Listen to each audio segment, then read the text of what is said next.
Angela Merkel agreed with the heads of her 16 regional governments to announce a series of lockdown loosening measures. Shops are now allowed to open, regardless of size, but only with additional hygiene protocols in place. And students will return to school before the summer break. Good news too for football fans around the world. The Bundesliga will resume after 2 months of break. The German league will begin in mid-May, but without fans watching from the stands. We'll go across to... In Britain, Prime Minister Boris Johnson in the House of Commons for the first time since he recovered from COVID-19. He faced sharp criticism for his government's perceived lack of transparency.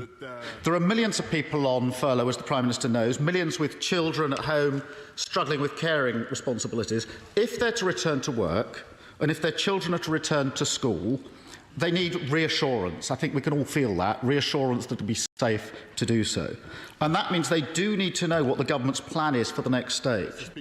Johnson says the reason for delivering his roadmap on getting the nation out of lockdown this Sunday was to ensure the government had the most up-to-date scientific data before taking a decision. We will be working with the opposition, with unions, with business, to make sure that we get the unlockdown plan completely right. And, you know, what he says is absolute common sense. It would be an economic disaster for this country if we were to pursue a relaxation of these measures now in such a way as to trigger a second spike.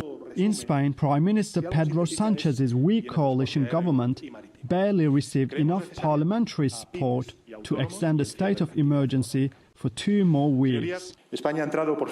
Spain has at last entered a phase of transition towards that new normality, a phase of de-escalation. 7.5 weeks ago, when the state of emergency was declared, the virus spread at a rate of 35% each day. Yesterday, it was 0.4%. That is 88 times less. Sanchez said the country will need at least 2 years for the economy to recover. A message underlined in Brussels, where the EU's economy chief said the devastating scale and gravity of coronavirus will be felt for a long time. It is now quite clear that the EU has entered the deepest economic recession in its history. The EU economy is expected to contract by a record 7.4% this year.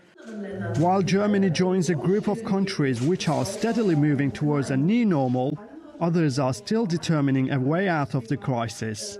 Mehmet Solmaz, TRT World.